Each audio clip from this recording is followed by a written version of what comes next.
back. We're going to go right into the questions. Okay, we're here with Mr. Jerry Abercrombie, and we just want to know what got you into the industry. The very first job I had in the entertainment industry was at Six Flags Over Texas. I was a performer at Six Flags, and they recognized that I had writing skills. So I transferred from one department into the entertainment department, where I started writing all the scripts and spills for the riverboat, railroad, train, tour guides, any speaking role that was in the park. And from there, I graduated to writing the stories about the historical essence of the park and where the Six Flags came from, and eventually transferred from Six Flags Over Texas to Six Flags Over Georgia, opened that park, did the same thing, introduced people to Six Flags Over Georgia. And while I was at Six Flags Over Georgia, Walt Disney World called me and asked me to come to Walt Disney World in 1971 to open the Main Street Electrical Parade and the Fantasy in the Sky Spectacular. So I worked on those projects. The first time I actually worked in film was with Alan Landsberg in Jaws 3D. Oh. That was my first time that I was actually on a movie set. And I had a catering company at the time doing special events for corporate clients.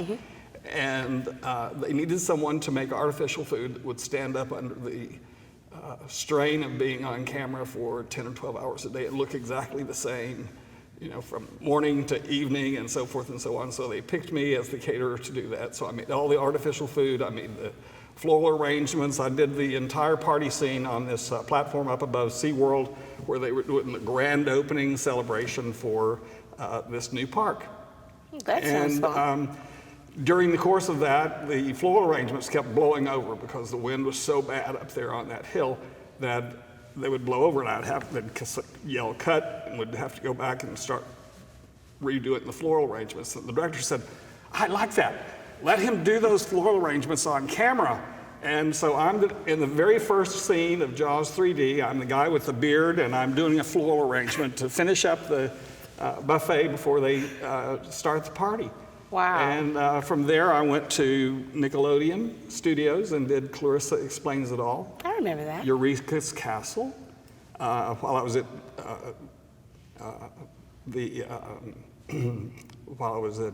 Nickelodeon, Universal found me, and Universal wanted me to be their art manager for creative development, which was developing Halloween Horror Nights at that time, and that was in 1990.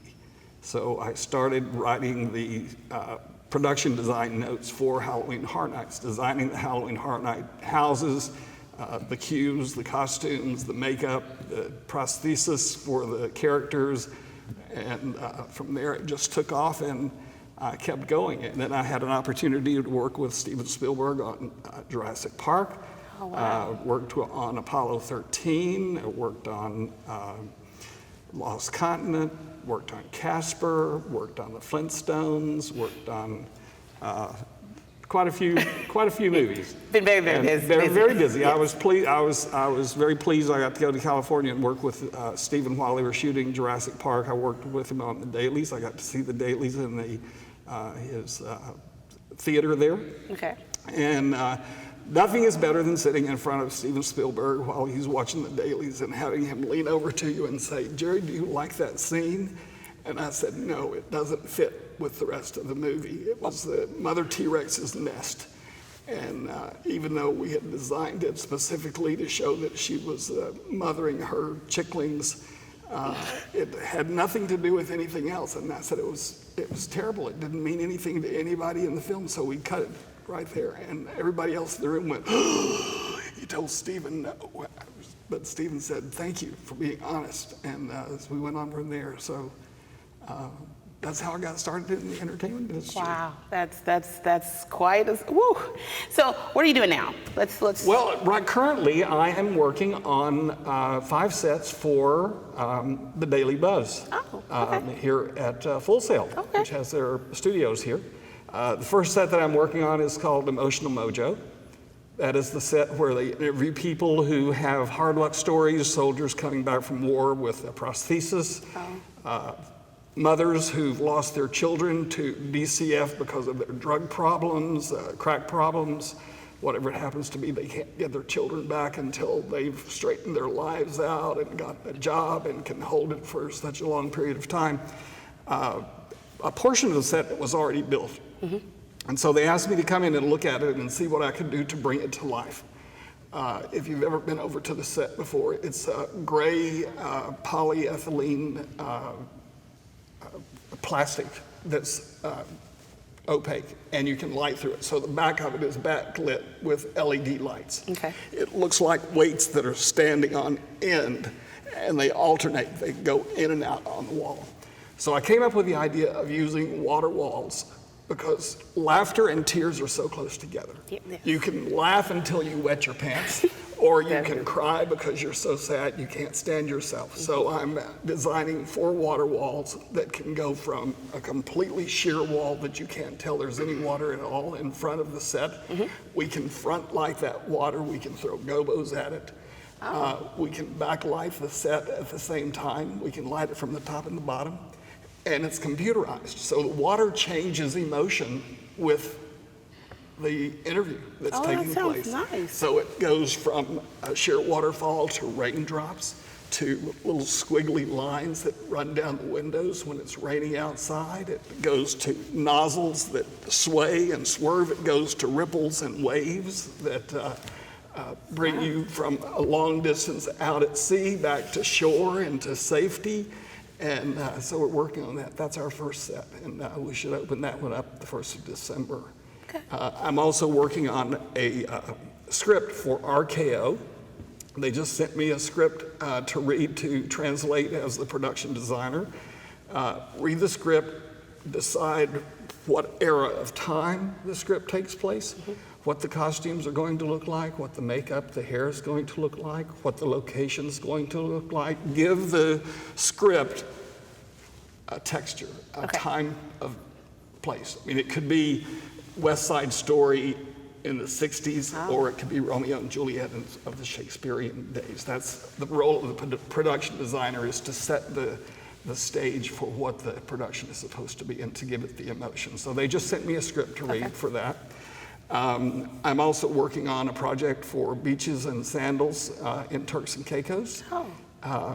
It's wonderful to go down there. I can imagine. It's a hard job. Someone has to do it, so I don't mind doing that. I can go and help. Yes, exactly. That's what my crew says every time they raise their hand. I'll go for 3 months of the summer. Thank you.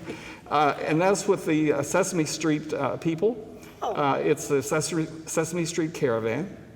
So we had the pleasure of going to Pennsylvania to Sesame Street Workshop to learn how to make the puppets at Sesame Street, because some of our live characters have to have prosthetics, puppetry pieces added to them so that they look like the characters that you see on television. Wow. And so I was honored to be able to do that and to make the costumes. And there's 6 floats that we built here in the United States, shipped them over on a ship to the Turks and Caicos, working on the parade, the costumes there with the cast for the Sesame Street Treasure Caravan. And at the same time, we're working on their more adult venues, which is an amphitheater where they put on their Broadway reviews.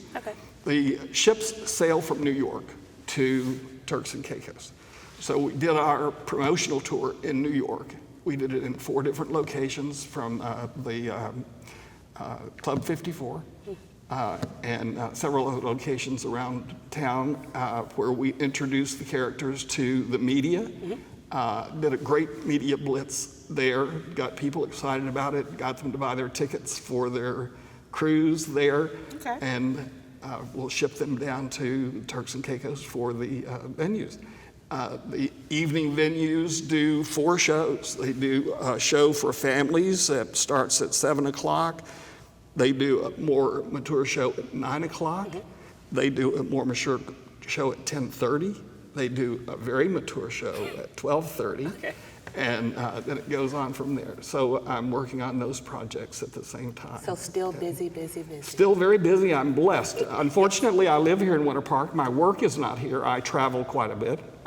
But I've always done that. Even when I worked at Universal and worked at Disney here, I still traveled out of state because Disneyland is in California. Universal Studios itself is in California. Amblin Entertainment is there, DreamWorks is there, and so my work took me out there more often than not. And back and forth to New York to do television interviews, because I was a spokesperson for Universal for the 10 years that I was there.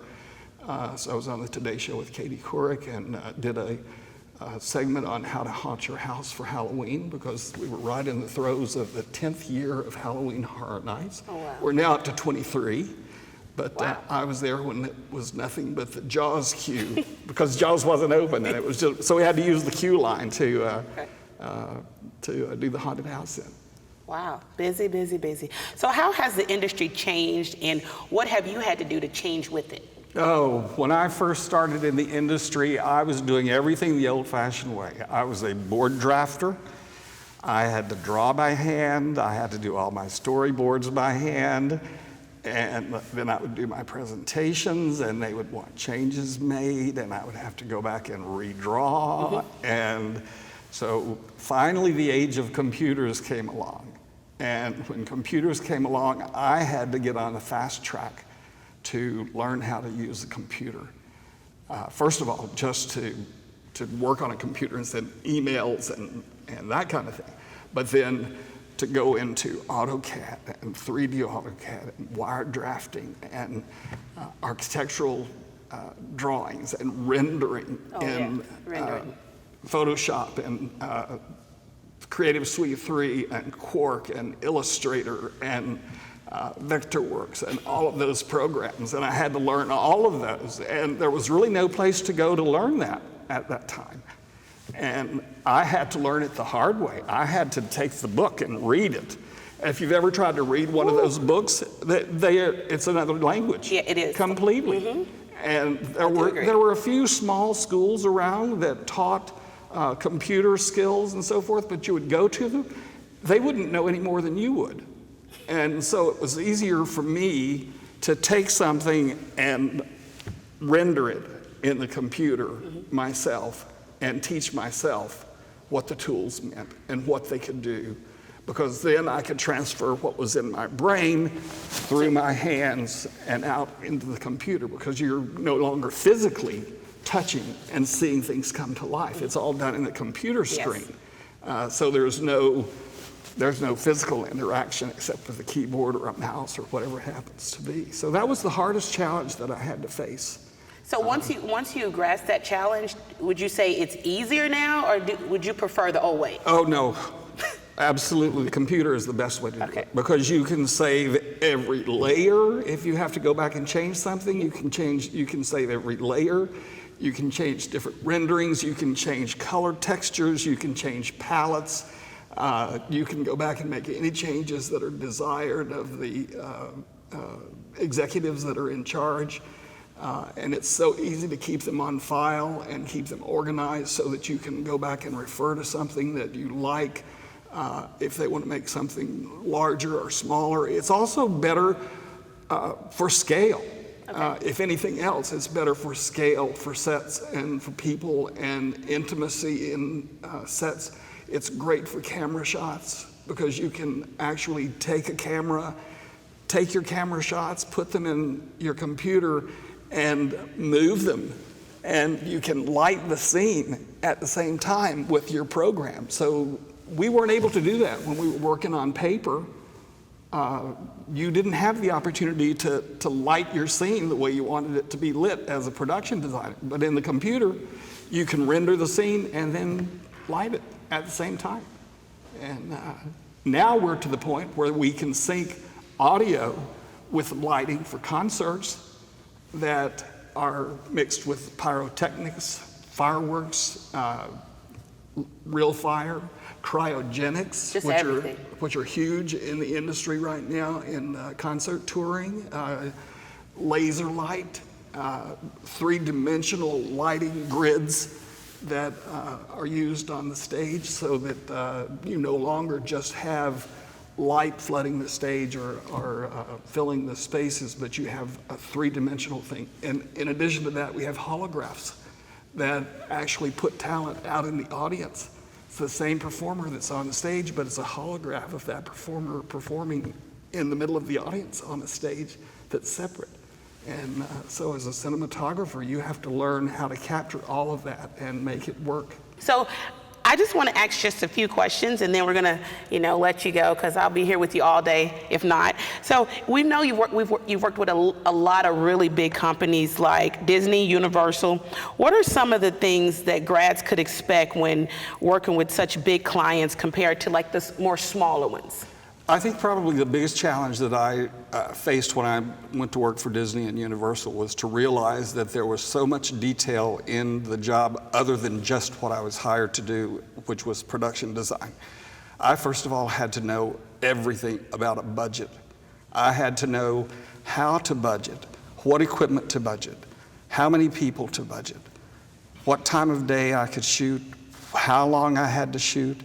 I had to know everything about the cost of everything in that budget down to the bottom line, because once I went in to do my pitch for that show, I had to have my storyboards, my texture boards, I had to have the budget there, I had to know how to present myself, I had to have a full command of the English language so that I could speak to the executives, the top executives, who were going to spend millions of dollars on a project that I said was worthy of that much money. The other thing that I had to learn to do and really do very well was to write a scope of work that we could put out so that we could do an RFP, a request for proposal, from vendors that were going to support us with rental equipment, that were going to support us with building sets if we couldn't build them on site, with special effects if we couldn't build them on site. So I had to learn how to write the scope of work document in legalese that was binding by the legal department, and then put those bids out in a certain fashion so that they were done on high uppity up. There was no, oh, I'll give you this job because you're a good friend of mine, or I'll give you this job because, whatever it is. We took the best price for the best quality for the best product that we could possibly get. The other thing that you have to remember when you're working with companies like this is that you have to interface with so many different people on so many different levels. You can't isolate yourself from any one person, because everyone that you work with is going to either be your friend or they're going to be your enemy. Okay. And you have to work with a team of people that are solidified, because if you have a solid team of people that are devoted, that all work the same ethic, that have the same type of ethic, then you're going to come out with a good product. They're going to be proud of what they do. They're going to be proud to be associated with it. Okay, well, of course, we want to thank you. We want to thank you and all our special guests today. And we want to thank you guys for watching. And that's DCBS TV. Stay tuned next time. See you guys later.